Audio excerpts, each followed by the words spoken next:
BJP नेता सुब्रमण्यम स्वामी ने योगी आदित्यनाथ और अमित शाह पर बड़ा हमला बोला है। क्या कुछ कहा है इस वीडियो में आपको हम बताएंगे। नमस्कार, 4 PM पर आप सभी का स्वागत है।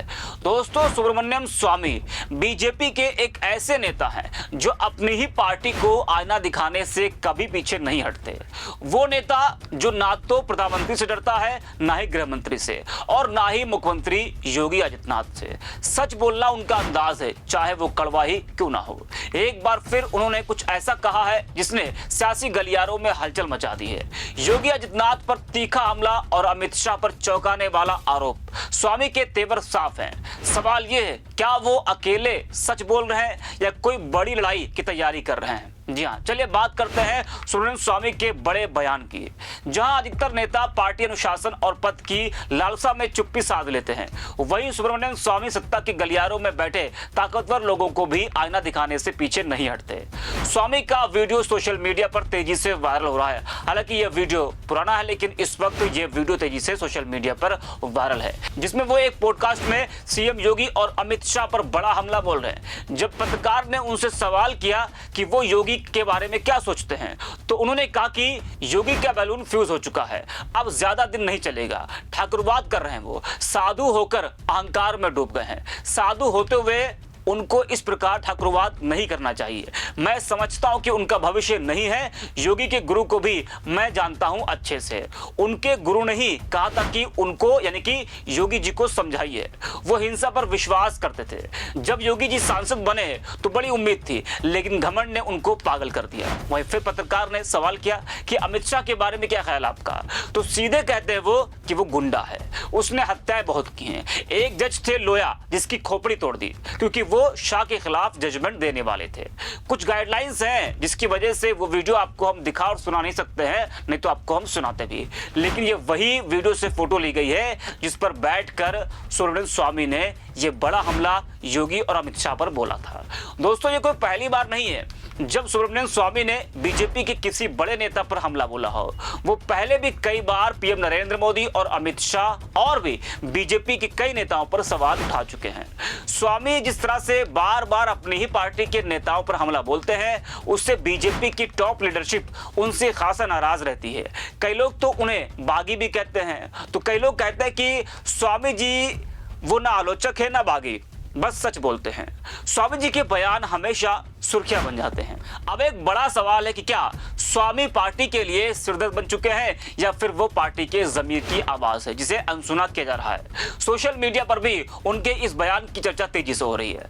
वैसे आपको याद होगा, जब पाकिस्तान भारत के बीच तनाव था, भारत ने ऑपरेशन सिंदूर चलाया था, तो उस वक्त सुब्रमण्यम स्वामी ने ट्रंप के डर से पाकिस्तान के साथ युद्ध विराम करने को गलत बताया था। उन्होंने कहा था कि नरेंद्र मोदी ट्रंप से डरते हैं, इसलिए उन्होंने ऐसा किया है। ऑपरेशन सिंदूर पर स्वामी ने कहा था कि पाकिस्तान की और पिटाई करनी थी। उनके अनुसार ट्रंप के डर से अनावश्यक युद्ध विराम कर दिया गया। जी हां, उन्होंने कहा था कि नरेंद्र मोदी ट्रंप से डरते हैं, इसलिए उनके कहने पर युद्ध विराम कर दिया गया है। आपको बता दें कि स्वामी ने कहा था उस वक्त कि पाकिस्तान को सबक सिखाने का मौका गंवा दिया गया। वही 2021 में सुब्रमण्यम स्वामी से जब पूछा गया था कि आप अपनी पार्टी को क्यों कोसते रहते हैं, जवाब देते हुए स्वामी ने कहा था कि पार्टी के घोषणा पत्र के आधार पर जो बातें कही गई हैं, अगर मैं उस मुद्दे को उठाता हूं तो गलत कौन है, मैं या पार्टी। आपको बता दें कि हाल के दिनों में स्वामी लगातार केंद्र सरकार को घेरते रहे। अब स्वामी के इन बयानों से एक और कड़ी बड़ी बात यह होती है, विपक्ष को बैठे बिठाए मुद्दा मिल जाता है। जब एक वरिष्ठ बीजेपी नेता ही अपनी सरकार और नेताओं पर सवाल उठाता है, तो विपक्ष कहता है कि देखिए, बीजेपी के अपने लोग ही सच बोल रहे हैं, चाहे कांग्रेस हो, समाजवादी पार्टी हो या फिर और विपक्षी दल, सभी को स्वामी के ऐसे बयान उठाने का मौका मिल जाता है और बीजेपी की मुश्किलें और बढ़ जाती हैं। यही वजह कि पार्टी भले खुलकर कुछ ना कहे, लेकिन भीतर ही भीतर स्वामी से नाराजगी साफ दिखाई देती है। अब बड़ा सवाल यह है, क्या बीजेपी के अंदर की ये नाराजगियां, खासकर सुब्रमण्यम स्वामी जैसे वरिष्ठ नेताओं की खुलेआम आलोचना, पार्टी पर भारी पड़ सकती है? क्या ये वही इंटरनल डैमेज है जो धीरे धीरे बाहर भी दिखने लगेगा और जहां जहां चुनाव होंगे वहां बीजेपी को नुकसान झेलना पड़ सकता है? क्योंकि जब जनता देखती है कि पार्टी के अंदर ही असहमति की आवाजें उठ रही हैं, तो भरोसे में दरार आना तय है और ये दरार अगर वक्त रहते नहीं भरी गई तो अगला चुनाव सिर्फ विपक्ष से नहीं भीतर के असंतोष से भी लड़ना पड़ेगा। स्वामी जैसे अकेले नहीं है, बीजेपी में कई और ऐसे नेता हैं जो खुलकर अपनी ही पार्टी पर सवाल उठाते हैं और नेताओं की आलोचना भी करते हैं। ये वो आवाजें हैं जो पार्टी की अंदरूनी स्थिति को बयां करती है, जहां कुछ नेता अपनी नीतियों और निर्णयों से नाखुश हैं और वे इसे छुपाते भी नहीं हैं। ऐसे बयान और अंदरूनी असहमति पार्टी के लिए चुनौती है, खासकर जब चुनावी मौसम करीब हो। यह असहमति कभी कभी पार्टी की छवि को भी नुकसान पहुंचा सकती है।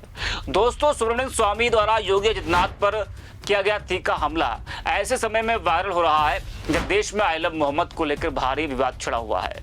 यह विवाद कानपुर से शुरू हुआ। ऐसे में जब योगी सरकार पहले से ही घिरी हुई है, तब स्वामी का ये बयान राजनीति में और भी उथल पुथल मचा रहा है। देखना होगा कि इस विवाद का सियासी असर क्या होगा और क्या स्वामी के हमलों से योगी सरकार की साख पर कोई फर्क पड़ेगा। दोस्तों, जिस तरीके से सुब्रमण्यम स्वामी ने बीजेपी के कई बड़े नेताओं पर हमले बोले हैं और अभी जो हमने जिसकी बात की अमित शाह और योगी पर जिस तरीके से उन्होंने तीखे हमले बोले हैं, उससे ये तो साफ है कि कहीं ना कहीं वो अपनी ही पार्टी से, अपनी ही पार्टी में बैठे बड़े नेताओं से नाराज चल रहे। वरना कोई सत्ता दल का नेता इस तरीके से अपनी पार्टी को नहीं घेरता है जिस तरीके से सुब्रमण्यम स्वामी लगातार अपनी ही पार्टी पर वो हमलावर हैं। कई बड़े नेताओं पर वो पहले भी हमले बोल चुके हैं और अब भी लगातार वो हमलावर हैं।